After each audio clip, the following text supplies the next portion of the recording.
कहानी की शुरुआत टॉम नाम के पुलिस वाले से होती है, जो अभी अंडरकवर होकर किसी बहुत ही खतरनाक मिशन को कर रहा था। और टॉम अपने डिपार्टमेंट का सबसे बेहतरीन ऑफिसर है, जिसके कारण ही उसके डिपार्टमेंट वाले हमेशा उसका साथ तो देते हैं। लेकिन टॉम अपने सामने किसी को कुछ नहीं मानता। एवं जब से उसकी बीवी की मौत हुई है, तब से तो वो और ज्यादा चिड़चिड़ा हो गया है और सीधा क्रिमिनल्स को जान से मार देता है। अभी उसे 2 कोरियन क्रिमिनल्स को पकड़ने का काम मिला था, जो टॉम के शहर में वेपन सप्लाई करा करते थे। तब अपना मिशन को पूरा करने के लिए टॉम उन 2 कोरियन बंदों के पास जाता है, जिनके सामने टॉम ने दिखा रखा था कि वो खुद भी एक वेपन डीलर है। मगर उनसे बात करते हुए टॉम अपने मिशन को लेकर ज्यादा सीरियस नहीं लगता। वो उन दोनों की छोटी छोटी आंखों का मजाक बनाता है और उनके कोरियन होने पर उल्टे सीधे कमेंट्स भी करता है। इससे गुस्से में आकर वो दोनों टॉम को बुरी तरह मारते हैं। पर टॉम तो असल में खुद चाहता था कि वो उसे मारे, लेकिन क्यों? खैर, अभी वो दोनों टॉम को पीट कर उसकी गाड़ी से भागकर अपने घर में चले जाते हैं। लेकिन टॉम ने पहले से ही अपनी गाड़ी में ट्रैकर लगा रखा था, जिसको ट्रैक करके टॉम जल्दी ही उनके घर में पहुंच जाता है। अंदर दाखिल होते ही टॉम उन दोनों को शूट करके खत्म भी कर देता है, लेकिन इस दौरान उसके पेट में भी एक गोली लग जाती है। खैर, अभी वो एक गैंगस्टर की बंदूक उठाकर सामने की दीवार पर मरे हुए आदमी के हाथ से गोलियां चलवाता है, ताकि बाद में जब वहाँ इन्वेस्टिगेशन हो तो टॉम ये साबित कर सके कि पहले वो गैंगस्टर्स उसे पीट कर अपने घर में लेकर आए, और बाद में जब टॉम ने उन पर हमला किया तो उन्होंने उस पर गोलियां भी चलाई, जिसके कारण ही टॉम ने उन्हें जान से मार दिया। अभी वहाँ मीडिया और बाकी ऑफिसर्स के आने से पहले टॉम घर की तलाशी लेता है और उसे 2 अंडर एज कोरियन लड़कियां मिलती हैं, जिनके साथ वो दोनों गैंगस्टर्स बहुत बुरा करते थे। अब थोड़ी ही देर में वहाँ प्रेस वाले और टॉम के डिपार्टमेंट का सबसे बड़ा ऑफिसर वंडर्स आ गया, जो मीडिया को संभाल कर जब अंदर जाता है तो वहाँ टॉम के बाकी साथी उसे घेर कर उल्टा सीधा बोल रहे थे, क्योंकि हर बार जब भी वो कोई इन्वेस्टिगेशन करने जाता था तो क्रिमिनल की किसी न किसी कारण से बस डेड बॉडी ही हाथ लगती थी। अब वंडर्स भी आगे से टॉम को ऐसा कुछ करने से मना कर देता है और बाकी सबको वहाँ से जाने को कहता है। मगर बाकी सबके जाते ही वंडर्स का पूरा एटीट्यूड चेंज हो गया था। उसे टॉम के ऐसे क्रिमिनल्स को मारने से कोई दिक्कत नहीं थी और उसके हिसाब से तो टॉम एकदम बढ़िया काम कर रहा था। अभी जब वंडर्स को एहसास हुआ कि टॉम ने दारू पी हुई है, तो वो टॉम से कहता है कि जल्दी ही यहाँ हाई ऑफिसर्स आने वाले हैं, तो जितना जल्दी हो सके यहाँ से हॉस्पिटल चले जाओ, क्योंकि अगर उन्होंने तुम्हें नशे में देख लिया तो तुम्हारे लिए काफी दिक्कत हो जाएगी। इस पर टॉम भी वहाँ से निकल गया। तब बाहर टॉम को उसका दोस्त वॉशिंगटन मिलता है, जो टॉम के काम करने के तरीके के बारे में जानता था, और उसी वजह से अभी के टाइम पर उसकी टॉम से बननी भी बंद हो चुकी थी, क्योंकि वॉशिंगटन का मानना था कि कुछ क्रिमिनल्स जेल काटने के बाद सच में सुधर जाते हैं। इसलिए अभी वो टॉम को आगे से ऐसा कुछ करने से मना भी करता है। लेकिन टॉम उसकी बात पर ज्यादा ध्यान न देकर वहाँ से सीधा हॉस्पिटल चला गया। वहाँ टॉम का इलाज होने के बाद टॉम के पास जेम्स नाम का एक आदमी आया, जो यूएस के इंटरनल अफेयर डिपार्टमेंट का ही एक ऑफिसर था, जिसने काफी समय से टॉम के ऊपर नजर बनाई हुई थी, क्योंकि उसे लग रहा था कि टॉम भी एक करप्ट ऑफिसर है। हालांकि अभी जेम्स का ये डाउट खत्म हो जाता है और वो टॉम को अपना कार्ड देते हुए कहता है कि तुम्हारे डिपार्टमेंट में कुछ करप्ट ऑफिसर्स हैं और मैं चाहता हूँ कि तुम उन्हें पकड़ने में मेरी मदद करो। इस पर अभी टॉम कोई जवाब नहीं देता, जिसके कारण जेम्स वहाँ से चला गया। इसके बाद टॉम एक डॉक्टर के साथ एग्जामिनेशन रूम में जाकर इंटीमेट होने लगता है, क्योंकि वो डॉक्टर टॉम की नई गर्लफ्रेंड थी। अब इसके 2 दिन बाद टॉम एक रेस्टोरेंट में शानदार पार्टी में जाता है, जो पार्टी टॉम का बॉस वंडर्स दे रहा था, क्योंकि टॉम के पिछले केस को इतने अच्छे से संभालने के कारण वंडर्स का प्रमोशन हो चुका था। अभी उससे बात करते हुए टॉम उसे जेम्स के बारे में बताता है, जो उनके डिपार्टमेंट के करप्ट ऑफिसर्स को पकड़ना चाहता था। लेकिन अभी टॉम को समझ नहीं आता कि अचानक इंटरनल अफेयर वाले उनके डिपार्टमेंट में इतनी छानबीन क्यों कर रहे हैं। इस पर वंडर इस सब का जिम्मेदार वॉशिंगटन को बताता है, क्योंकि उसने ही बिना किसी को बताए इंटरनल अफेयर में खबर दी थी कि शायद उनके डिपार्टमेंट में करप्ट ऑफिसर्स हैं, जो बड़े बड़े गैंगस्टर्स के साथ मिले हुए हैं। ये सुनकर टॉम को लगता है कि शायद वॉशिंगटन ने ऐसा उसकी वजह से किया है, क्योंकि आजकल टॉम जहाँ भी जाता है वहाँ गैंगस्टर्स को जान से मार देता है, जिसके कारण कुछ गैंग वालों को काफी फायदा भी हो रहा था, जबकि टॉम का किसी गैंग से कोई लेना देना भी नहीं था। इसीलिए गुस्से में टॉम पार्टी में वॉशिंगटन को पीटने के इरादे से उसके पास जाने लगता है, लेकिन वंडर उसको ऐसा करने से रोक देता है। इसके बावजूद टॉम पार्टी के बाद वॉशिंगटन को पीटने के इरादे से उसका पीछा करते हुए एक सुपरमार्केट के बाहर पहुंच गया। उस दौरान वॉशिंगटन तो अंदर चला जाता है, मगर टॉम के अंदर जाने से पहले ही उसे दिखाई देता है कि 2 लुटेरे एक गाड़ी लेकर सुपरमार्केट के बाहर आ गए हैं और सुपरमार्केट को लूटने के लिए अंदर जाने वाले हैं। ये देखकर टॉम टॉम जल्दी से अंदर गया और वो वॉशिंगटन को इस बारे में बताने के लिए उसकी तरफ जाने लगा, मगर वॉशिंगटन को लग रहा था कि टॉम उसे पीटने आया है, इसीलिए टॉम के कुछ बोलने से पहले ही वॉशिंगटन ने उसे मारना शुरू कर दिया था, जिससे उन दोनों के बीच में एक खतरनाक लड़ाई होने लगती है। उसी बीच बंदूक लेकर वो दो लुटेरे भी सुपरमार्केट के अंदर घुस गए, जिन्हें देखकर टॉम उनकी तरफ गोली चलाने की कोशिश करता है, पर धोखे से एक गोली वॉशिंगटन के कंधे पर लग जाती है। ये देखकर टॉम वॉशिंगटन को संभालने की कोशिश कर रहा था, पर तभी वो दोनों लुटेरे वॉशिंगटन के सामने आकर उसे गोलियों से छली करके वहाँ से भाग गए। इसके थोड़ी देर बाद ही वहाँ काफी सारे ऑफिसर्स आ गए, जिस दौरान सीसीटीवी को देखने पर वंडर टॉम पर गुस्सा करता है, क्योंकि बेशक से टॉम ने लुटेरों को रोकने की कोशिश करी हो, मगर सीसीटीवी में साफ दिखाई दे रहा था कि टॉम से गोली वॉशिंगटन के लगी थी, और अगर ऐसे में कोई और उस फुटेज को देखता तो उन्हें यही लगता कि टॉम ने जानबूझकर वॉशिंगटन को शूट करा था। इससे वंडर्स और टॉम दोनों की ही नौकरी खतरे में पड़ सकती थी, मगर अभी वंडर्स को अपने साथ साथ टॉम की भी चिंता थी, क्योंकि वो इतनी आसानी से अपने सबसे काबिल ऑफिसर्स को खोना नहीं चाहता था। इसलिए वंडर्स टॉम से सारी सीसीटीवी लेकर वहाँ से जाने को कहता है और वादा करता है कि किसी तरह से वो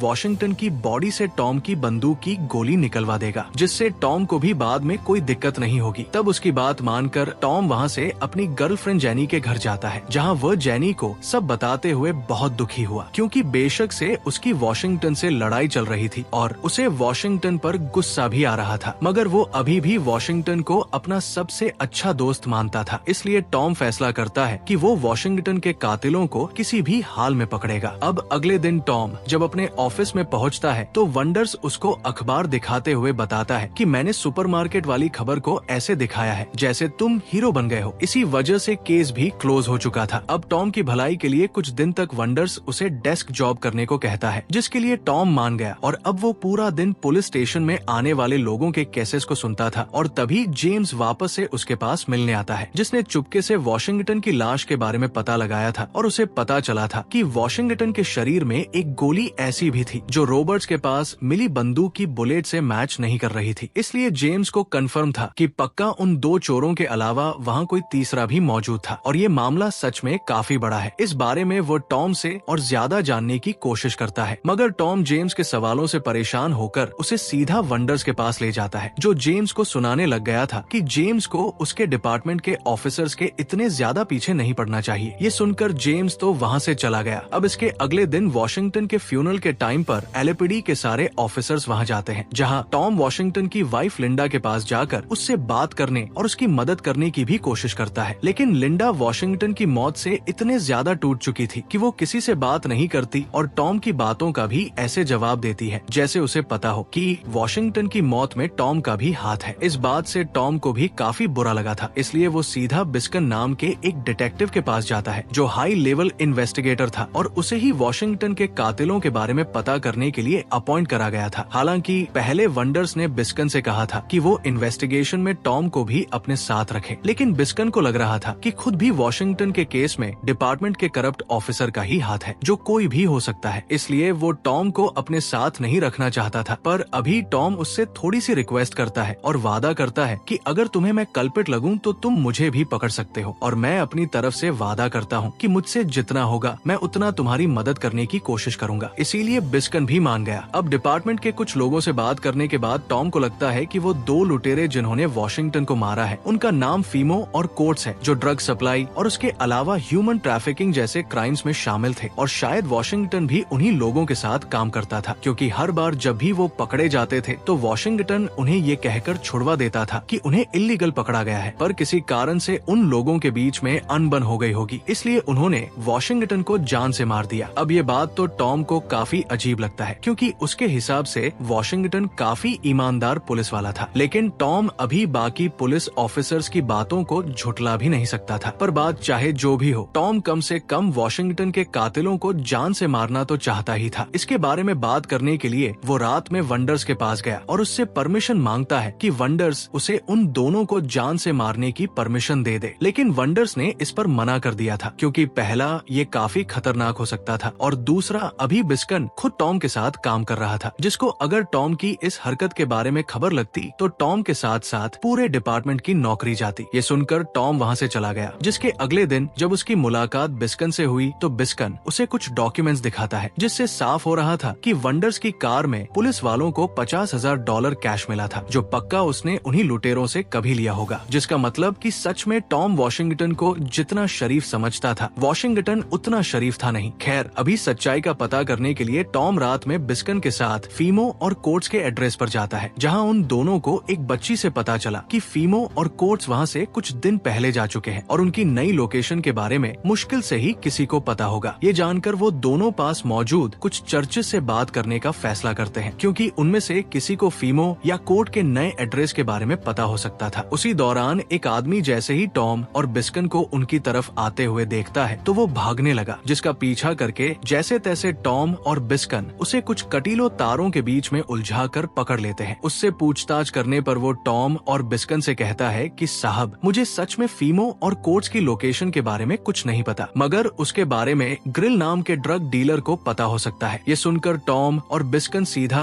उसके घर में चले गए, जहाँ जाते ही टॉम उसे बुरी तरह से मारने लगा, जिस दौरान बिस्कन उसे रोकने की कोशिश भी कर रहा था। लेकिन टॉम के हिसाब से ऐसे लोग इसी तरह से सच्चाई उगल करते थे। अभी काफी देर तक पीटने के बाद से ग्रिल कहता है कि मैं सच में फीमो और कोट्स को नहीं जानता हूँ, लेकिन मैंने एक बार एक आदमी को देखा था जिनके लिए वो दोनों काम करते हैं और वो आदमी जेल में है। ये सुनकर टॉम ग्रिल को खबरी बनाकर जेल में डाल देता है ताकि वहाँ मौजूद उस आदमी को ग्रिल पहचान कर उसके बारे में टॉम और बिस्कन का बता दे। इसके बाद अगले दिन टॉम वॉशिंगटन की बीवी लिंडा के पास जाकर उसे बताता है कि वॉशिंगटन के ऊपर कुछ चार्जेस लगे हैं और कहा जा रहा है कि उसकी गाड़ी में जो पैसे थे वो उसने गलत काम से कमाए थे। ये सुनकर तो लिंडा गुस्से में आ गई और लिंडा जो बात बताती है वो सुनकर तो टॉम का दिमाग पूरी तरह हिल गया। लिंडा उसे कहती है कि वो पैसे गलत काम से कमाए हुए नहीं थे, वो पैसे उन्हें उनकी एक प्रॉपर्टी बेचकर मिले थे, जिन्हें लेकर वो शहर से दूसरी जगह शिफ्ट होने वाले थे, क्योंकि वॉशिंगटन मरने से पहले किसी बहुत ही करप्ट ऑफिसर के बारे में इन्वेस्टिगेशन कर रहा था, जिसके बारे में उसने किसी को नहीं बताया था और उसी वजह से वॉशिंगटन को रोज जान की धमकियां मिल रही थी। ये सुनकर टॉम को समझ आ जाता है कि वॉशिंगटन का असली कातिल कहीं ना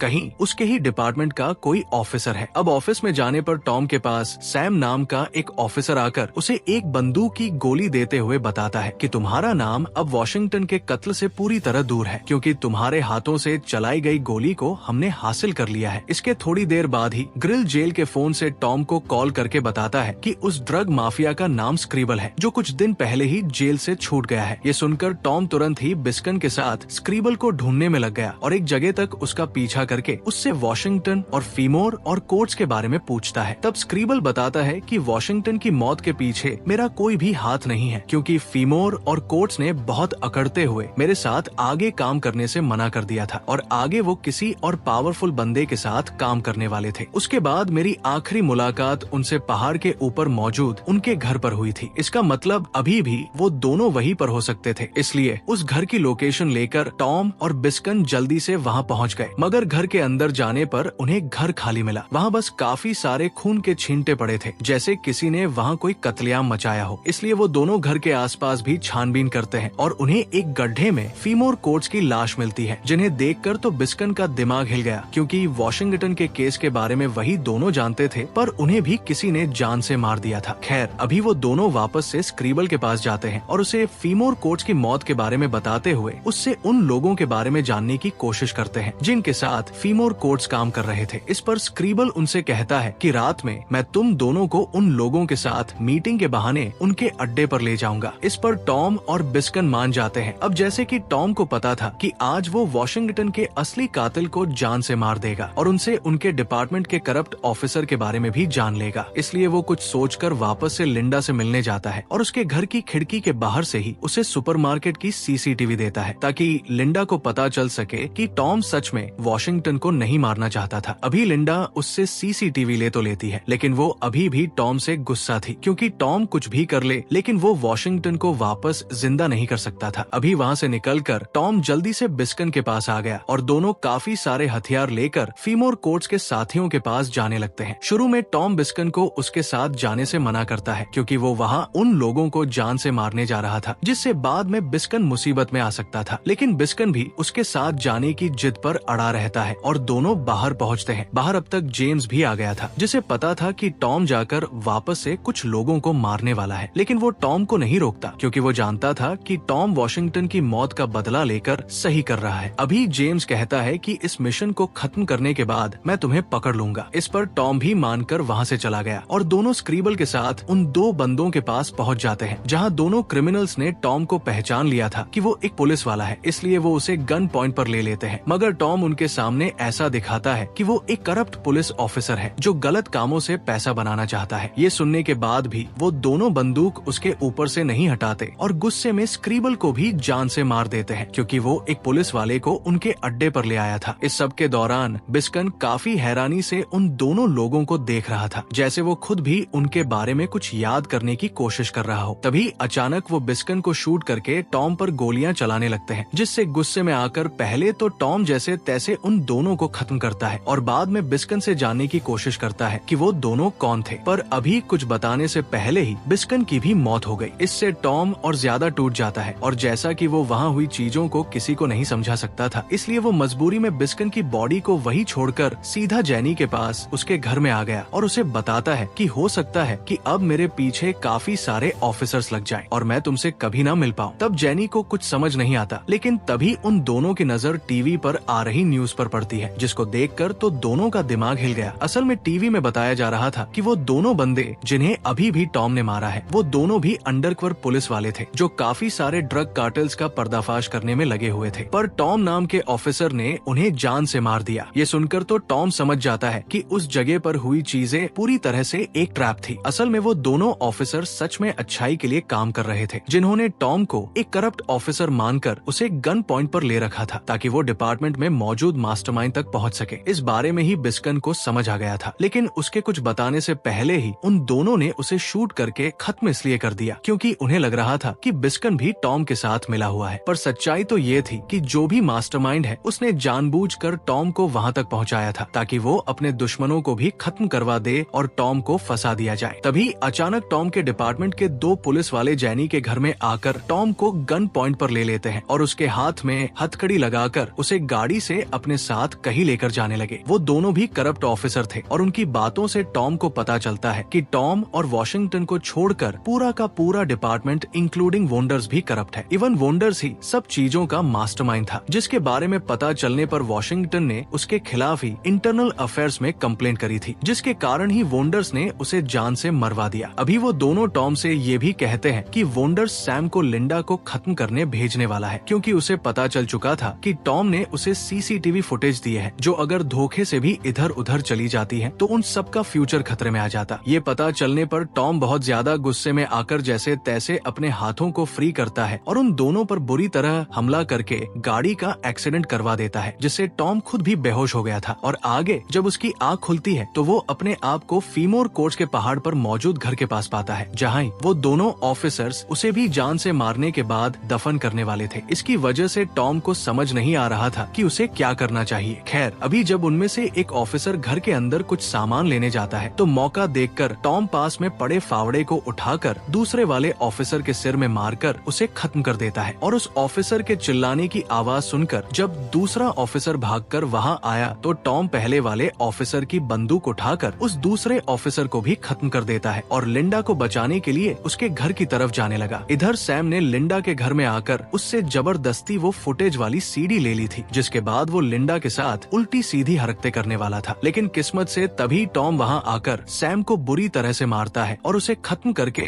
लिंडा को बचा लेता है। इसके अगले दिन टॉम सीधा वोंडर्स के घर में चला गया था, जहाँ टॉम को देखकर वोंडर्स की फटके 4 से 64 हो जाती है और उसे समझ आ जाता है कि टॉम उसका भी गेम बजा देगा। इसीलिए वो टॉम को कई तरह से लालच देने की भी कोशिश करता है ताकि टॉम उसकी जान को बख्श दे, जिसके बदले में वोंडर्स उसे काफी सारे पैसे देने वाला था। मगर टॉम पर उसकी किसी बात का असर नहीं होता और वो वोंडर्स को बुरी तरह से पीटकर पास में हथकड़ी से बांध देता है, जिसके बाद टॉम उससे बस ये जानना चाहता था कि वोंडर्स ने ये सब कैसे और क्यों करा और अब तक इस बारे में किसी बड़े ऑफिसर ने कोई छानबीन क्यों नहीं करी। इस पर वोंडर्स बताता है कि मैं बस जल्द से जल्द अमीर होना चाहता था और जानता था कि बेशक से हमारे पास कितनी ही पावर हो, लेकिन रिटायरमेंट के बाद सरकार हमें पूछेगी भी नहीं, इसीलिए मैं ये सब काम कर रहा था। मेरी ही तरह काफी सारे बड़े बड़े ऑफिसर्स ये सब भी करते हैं, जिनके काफी सारे सबूत मेरे पास थे, जिनकी मदद से ही मैं हमेशा उन्हें धमकाकर खुद को बचा लेता था। ये सुनकर टॉम को और ज्यादा गुस्सा आ गया और अभी वो वोंडर्स को शूट शूट करने ही वाला था कि तभी वोंडर्स उसे रोकते हुए कहता है कि मेरे टेबल के पीछे मौजूद दीवार तोड़ो। तब टॉम के ऐसा करने पर दीवार के पीछे उसे काफी सारे पैसे,